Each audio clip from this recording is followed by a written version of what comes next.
Hi there, welcome to Story Time here on the back porch. My furry friends are listening today. That's Lila, and this is Litzy, and also Lucy. We've got a story today again about the weather. You know, I'm a meteorologist, and my job is to predict the weather. Well, our story today is by my friend Tim Ross, who is also a meteorologist, and the pictures today in this book are drawn by his brother, Scott Ross.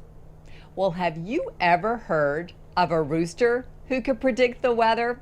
That's what this story is all about, and it has rhyming words.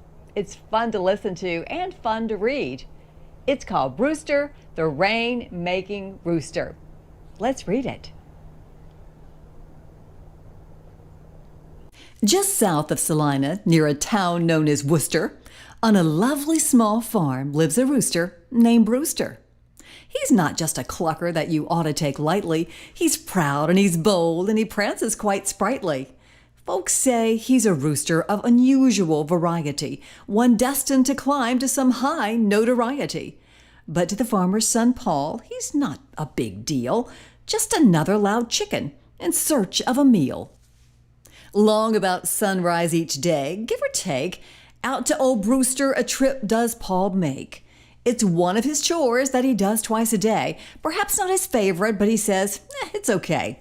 This day would be different and quite a surprise. This one would really pop open Paul's eyes. He crawled out of bed, though still half asleep. When he got to the birds, he could hear 'em all peep. They were hungry, it seems, and just couldn't wait for Paul to throw open that small wooden gate. Paul worked his way back to the end of the coop. Last but not least, he threw Brewster a scoop. His fine feathered friend snarfed it right down. No kernels of corn did he leave on the ground, but still he kept pecking, that silly old bird. When the dust had all settled, Paul noticed a word. Brewster had scribbled the word rain in the dirt, and as hot as it was, a quick squirt wouldn't hurt. Paul was amazed and threw Brewster more corn. Then another small wonder his rooster performed. With a twitch and a twaddle and then a small tweak, the bird scratched the words, "Next week," with his beak. Paul was in shock and not a little bedazed. At Brewster the rooster, he was truly amazed. If this clucker was right, the drought would be broken, but the source of this news could never be spoken. Who would believe him? Who could he tell? Everyone knows that a chicken can't spell. Paul, they would ask, are you feeling all right? Brewster can't speak, and you know he can't write. Paul kept to himself for the rest of the day. He told not a soul, not a word did he say. Weatherman Tim on the TV that night told of the drought and its terrible plight. He went on to say that no rain would be falling. Yes, once again, Mom Nature was stalling. Paul couldn't forget what he saw Brewster do, and Weatherman Tim would want to know too. He picked up the phone and gave it a dial. "May I please speak to Tim?" he asked with a smile. Weatherman Tim came right to the phone, and the farmer's son Paul quickly drove his point home. Paul told the story of Brewster's great feat, and Weatherman Tim thought his story was neat. "Paul, I must tell you," Tim said with all candor, "I'd like to come out and take a small gander." The next day at noon, the news crew arrived to see if this story of Brewster survived. Paul took 'em right to him, the rooster was real, but Tim wasn't sure he'd perform for his meal. Paul threw a few kernels of corn on the ground, and straight to the feast old Brewster did bound. He gobbled 'em up, and still he kept pecking. Was he writing the word that Paul was expecting? "Yes, there it is," Paul screamed with delight. "I told you he could. I told you last night." Rain very soon, it was plain as can be, scratched in the dirt for the news crew to see. Tim's crew from the station stood there dumbfounded, confused and amazed, and completely confounded. Was what they had seen just a bunch of dumb luck, or was Brewster the rooster one mighty smart cluck? Next week came so quickly, the weather still hot, the sun was still burning, and the rain there was not. The ponds were all dry, and so were the creeks. You'd be dry too, with no drink for 8 weeks. Tim's competition, those guys across town, were forecasting sun. They weren't backing down. Said Weatherman Tim, "I have a decision to make. What should I do? Which road should I take?" Now, Weatherman Tim was a popular guy, and if Brewster was right, his ratings would fly. But forecasting rain with the computers say sunny might ruin his name, and that's not too funny. Just then the phone rang. It was Paul at the farm. Yes, Brewster the rooster had pulled the alarm. Rain by tomorrow, he had scratched in the dirt, and Paul was convinced they'd get a big squirt. Tim was excited, but Tim was still sensible. To make a mistake would be indefensible.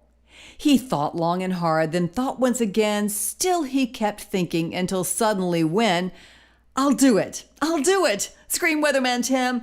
"I'm forecasting rain, though chances seem slim." So later that night on the tube he did go to forecast some rain and let everyone know. The phones rang a lot, they rang off the wall. "Your weatherman's nuts," they said when they called. Much later that night, some storm clouds were forming. It appeared that old Brewster was right with his warning. Not long after that, the rain began falling and falling and falling and falling and falling.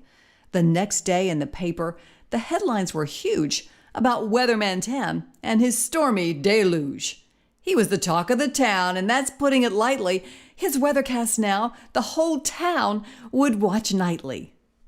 For the next several months, Tim's forecast was right. He never missed once, not one single night. When he called for the rain always fell, and the same was true for wind, snow, and hail. His ratings rose quickly to the top of the heap, but of Brewster the rooster, there wasn't a peep. Tim was excited, but he knew the whole story. It was Brewster the rooster who deserved all the glory. Tim would consult his maps, charts, and science, but on Brewster the rooster, there was total reliance. So imagine Tim's shock when Paul shared the words that his father, the farmer, was selling his birds. "Did I hear you right? He's selling his birds?" To Weatherman Tim, these were startling words. Tim asked again, "Are you sure this is true? What can be done? What can I do?" The buyer had spoken and soon they'd be gone, but Tim raised his voice, "You gotta hold on. Give me some time. I'll think this thing through. I've got to decide what it is I can do." He worried that day and the next day as well. He wondered aloud when the chickens might sell. Weatherman Tim about drove himself nuts, but he needed that rooster, no ifs, ands, or buts. Though Tim knew nothing of chickens or farming, the thought of this loss was very alarming. He got on the phone and talked to Paul's dad. He wanted those chickens. He wanted 'em bad. Weatherman Tim and Paul's father, the farmer, got together to talk, and old Tim was a charmer. The farmer knew nothing of Brewster's great talent, so Tim's chicken pitch seemed rather gallant. He sold him the chickens, the rooster included. "Now Brewster is mine," Tim shouted and hooted. It had been a close call, there was no doubt about that, but Brewster was Tim, so he'd stay where he's at. For Brewster the rooster, the red carpets rolled out. That this clucker was special, could there be any doubt? The station constructed a most beautiful facility for their chicken of choice, this bird of nobility. No chicken had lived in a coop quite so beautiful, but not many roosters had been so darn dutiful. Paul kept the big secret. Not a soul did he tell, and his rooster was happy, so that's just as well. And Weatherman Tim flashed a bright TV grin, 'cause his forecasts were right again and again. So what did you think? Wasn't that a fun story? Brewster the Rain-Makin Rooster. In the very back of the book, you can actually learn a little bit more about weather and some of the actual tools that are used to make a forecast. But the most fun about this book, I think, is all of the rhyming words. If you like today's story, I hope you'll join us again for story time here on the back porch. And be sure to subscribe.